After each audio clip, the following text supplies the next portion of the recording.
Coucou les lecteurs et les lectrices, j'espère que vous allez bien. On se retrouve aujourd'hui pour parler bouquin puisque je vous présente le livre pour lequel vous avez le plus voté la semaine dernière, qui n'est autre que Cœur de sorcière de Geneviève Gornichec aux éditions Sabran. C'est une nouvelle édition qui est reliée à l'édition de Saxus, qui fait toujours des livres magnifiques comme vous pouvez le voir. À la différence, on est sur des histoires un petit peu plus adultes et en plus on a le droit à un magnifique jaspage. Qui dit version reliée, dit version couverture en dessous qui est très jolie et je vous montre ça tout de suite avant de vous parler un petit peu plus du bouquin. Et voici donc pour sa version en dessous reliée avec la phrase mythique de « Les hommes meurent, les dieux meurent, elle survit ». Une tranche tout en doré aussi et bleu comme ça, l'arrière tout simple et le jaspage comme d'habitude. On revient sur sa version normale et je vous en parle un petit peu plus. Donc voilà pour ce livre-là, on remet en image et en valeur une sorcière des légendes nordiques qui s'appelle donc ici Angrboda. J'espère que je le prononce bien, c'est possible que ça se prononce pas du tout comme ça. Une femme extraordinaire qui a essayé de se protéger au maximum de Odin qui cherchait à l'exploiter et à récupérer tous ses secrets, qui est tombée amoureuse du dieu le plus original qui soit, qui n'est autre que Loki, et qui a eu des enfants extraordinaires. Et toute cette histoire nous est contée à travers ce livre-là. Alors pour ma part, on va passer sur tout d'abord ce qui m'a un petit peu surpris lors de ma lecture. Tout d'abord, hop, le livre. Donc je vous ai pas montré l'intérieur, mais c'est tout simplement comme ça. Hein. Le livre n'a pas de chapitrage. Donc voilà, vous avez vos textes comme ça. Donc il est divisé en 3 parties. La première partie qui fait tout ceci. La deuxième partie qui est ici. Et la troisième, comme vous l'aurez compris, qui est juste une conclusion un petit peu de tout l'ouvrage. Donc voilà pour les parties, comme vous pouvez voir il n'est pas divisé en parties égales, il n'y a aucun chapitrage donc vous devez lire tout d'une suite. Il y a des segments entre paragraphes mais dans l'ensemble vous n'avez pas de chapitrage pour vous arrêter. Donc ça peut être assez gênant dans une lecture où on a l'habitude d'avoir souvent du chapitrage pour dire bah je lis 2-3 chapitres. Là effectivement, à part si vous voulez le lire par partie mais qui ne sont pas divisés équitablement, va falloir bien noter la page où vous arrêtez quand vous arrêtez la lecture, sinon vous pouvez être vite perdu. Deuxième petite chose, au vu moi de comment tout était écrit, surtout avec la phrase « les dieux meurent, les hommes meurent, elle survit », je m'attendais presque à quelque chose d'un peu épique et combatif, dans le sens où on a une sorcière qui cherche vengeance, qui est très dans l'action, le combat, les choses comme ça, et au contraire on a une sorcière qui est très sage, très posée, très calme, qui a vécu des choses assez horribles. Là je vous spoil pas, hein, c'est vraiment le tout début de l'histoire que je vous raconte. Et par conséquent qui cherche simplement à prendre une vie beaucoup plus simple, beaucoup plus posée, à plus prendre de risques et surtout à se protéger d'Odin qui cherche à lui faire du mal après l'avoir torturé très longtemps pour obtenir ses plus profond secret sur sa capacité à gérer la magie et surtout le Saïd qui permet donc de voyager au-delà du temps et de l'espace pour découvrir un petit peu plus sur le passé ou l'avenir. Donc on a une histoire très touchante d'une femme qui cherche simplement à se protéger d'un passé. Pour cela elle a préféré tout oublier ce qui lui était arrivé, qui ont été des moments extrêmement douloureux, difficiles et compliqués pour elle. Elle a placé sa confiance en certaines personnes qui l'ont complètement exploitée et anéantie. Et donc aujourd'hui elle veut simplement se construire un petit nid douillet tranquille. Dans son petit nid douillet, elle s'y attendait pas, mais Loki va petit à petit s'incruster, on va dire en quelque sorte, à travers donc son cœur et son foyer qu'elle s'est construit, et va lui donner beaucoup plus que ce qu'elle s'attendait, puisqu'elle va lui offrir une famille. Et on a donc toute l'histoire, les 200 premières pages, donc le premier chapitrage est vraiment réellement concentré que sur ce moment calme, posé, de famille, de moments un peu compliqués, puisque être l'épouse de Loki c'est pas très simple, jusqu'au moment où le premier chapitre se termine, donc le premier chapitre de 200 et quelques pages, et là un événement important se crée et on repasse à une autre Angrboda qui a encore subi un événement compliqué et qui va partir sur toute une quête, un voyage, un cheminement pour essayer de toujours sauver, protéger sa famille, c'est son but ultime et elle va tout faire pour ça, et surtout protéger ceux qu'elle aime, ses enfants, etc. Et donc j'ai vécu cette lecture plus comme un voyage initiatique sur la paix, la famille, etc. Moi qui ai besoin d'un petit peu plus de moments épiques, de combat, de combativité, quand on n'a pas envie ou quand on a besoin de conflits, et ben on rentre dans le tas. Là c'était pas le cas. Angrboda, elle vit sa vie en recul de tout le monde et de tout ce qui se passe autour d'elle parce qu'elle a tellement souffert et qu'elle a tellement vécu aussi qu'elle n'a plus envie de tout ce... qu'elle n'a jamais eu envie en plus semble-t-il de toutes ces guerres et ce conflit.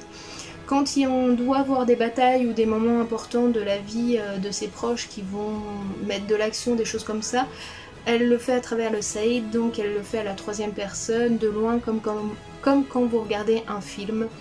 Et donc les actions sont plus décrites comme quand vous regardez un film que si vous y faisiez réellement partie. À part ça, la lecture est très agréable. Les différents protagonistes qui sont présents sont très intéressants, que ce soit les dieux donc tels que Loki, Odin, Thor, Freya, Frigg, vraiment le panthéon nordique des dieux, ou alors les géants de Jotunheim, donc souvent Skadi et sa cousine Gerd, qui sont très très intéressants. Ces enfants sont juste merveilleux. Pour ma part, si je devais choisir les personnages que j'ai le plus préférés dans l'histoire, ça reste Skadi qui va longtemps être à ses côtés, qui va même évoluer au fur et à mesure de l'histoire, mais qui va rester très proche de ses valeurs et de ce qui est important pour elle.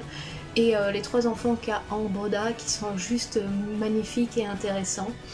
Pour ce qui est du respect de la mythologie nordique, je pense qu'on est quand même beaucoup sur ce qui a été écrit et ce qui est réel, même s'il y a des parties romancées forcément.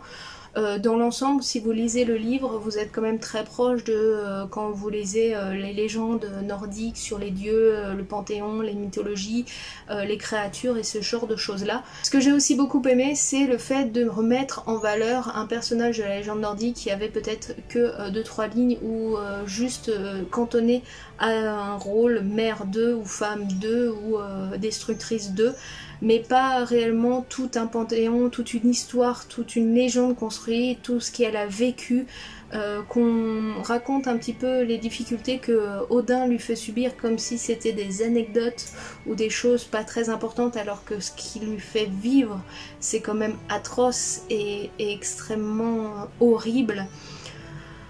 Après, si vous êtes un homme et que vous voulez un petit peu de valeur humaine masculine, je vous conseille pas le bouquin parce qu'ici les femmes sont quand même pas mal mises en valeur, elles essayent de faire leur maximum, elles ont quand même dans l'ensemble des bons côtés, même si on a des déesses qui sont un peu parfois cruelles, égoïstes et autres. Mais les hommes en soi ont très très peu de qualités, que ce soit Loki, Thor, Odin, on les trouve dans des versions d'eux très durs, très négatifs. Pour Thor c'est un bourrin, destructeur, alcoolique,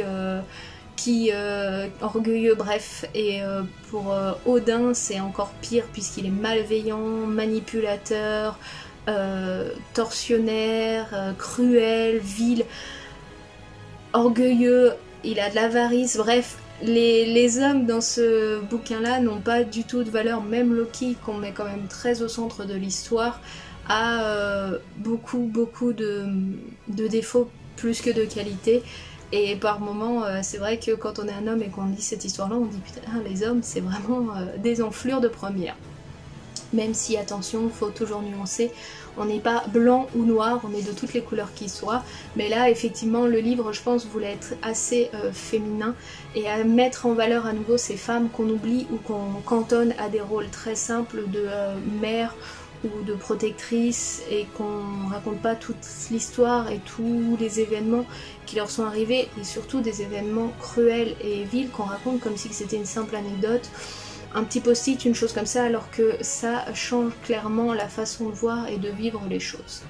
Donc pour ma part, Geneviève Gornischek a fait un très beau travail sur cette réécriture de la légende de la sorcière nordique Angrboda, qui a plusieurs noms aussi qu'on découvre à travers l'histoire. Si vous êtes un peu perdu, en plus l'histoire est tellement, le livre est tellement bien structuré que vous avez un appendice, bref, une annexe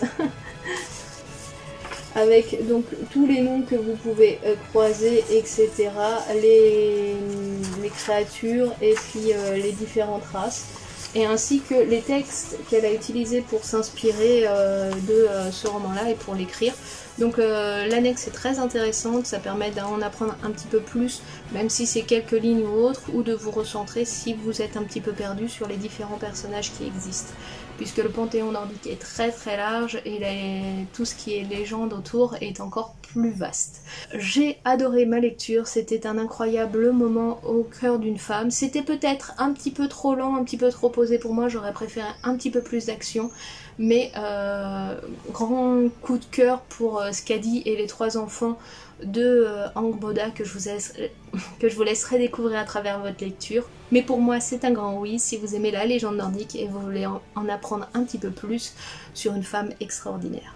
Voilà les amis, on en a donc terminé avec la présentation du livre de la semaine. Je sais pas s'il vous tente, mais si c'est le cas, n'hésitez pas à me le dire en commentaire. En attendant, je vous présente les 3 livres que je vous invite à voter dans l'onglet communauté pour la semaine prochaine. Celui qui aura le plus de votes, c'est celui que je vous présenterai. On change complètement la sélection par rapport à d'habitude parce que j'ai fait un craquage cette semaine et je vous présente donc 3 nouveaux bouquins. C'est à vous de choisir celui qui vous tente le plus. On va commencer par une réécriture des contes que l'on connaît bien, puisque aux éditions Brajlon, ils font une offre en ce moment qui s'appelle donc 10 ans de Brajlon, 10 livres, 10 €, donc on est un peu plus cher, on est sur 12 €. Mais j'ai trouvé cette intégrale donc qui s'appelle Poison, Charme et Beauté, Cendrillon, Belle et Blanche-Neige. Donc si vous souhaitez que je vous le présente, vous allez voter dans l'onglet Communauté. Puisqu'on est dans les réécritures de contes, j'ai craqué pour Gilf, qui est encore sous blister comme vous pouvez le voir, donc de Marissa Meyer, qui est donc la réécriture de l'histoire de Rumpelstiltskin. Et j'ai la curiosité de découvrir si cette histoire sera différente de celle qui était racontée dans la série Once Upon a Time, ou si on y sera très proche et que ça sera très ressemblant. En tout cas, hâte de découvrir cette petite chose qui a une suite en plus si je ne me trompe pas. Et le dernier tome, je vous avais déjà présenté la première trilogie, mais là, le livre était juste magnifique. Doré, rouge, avec un effet un peu tissu comme ça à l'ancienne, bref, j'ai pas pu passer à côté. Mais c'est donc la 2e trilogie de l'univers de Vampiria, qui s'appelle donc Vampiria America, le tombeau des immortels de Victor Dixon. Et à voir qui on va redécouvrir de la première trilogie et comment va se poursuivre cette aventure. Donc voilà les amis, j'en ai terminé avec la présentation du bouquin de cette semaine. J'espère que si ça vous tentait, vous vous plongerez un petit peu plus dans l'histoire de Angrboda. Personnellement, j'y ai passé un excellent moment. J'ai hâte de me plonger dans ma prochaine lecture, donc n'hésitez pas à aller voter dans l'onglet Communauté dès maintenant. Les votes en général durent 24-48 heures et après je commence à me lancer dans la lecture du roman pour dimanche prochain. En attendant, moi je vous souhaite un très bon dimanche, je vous dis à très bientôt et je vous fais tout plein de bisous. Prenez soin de vous et ciao, bye bye.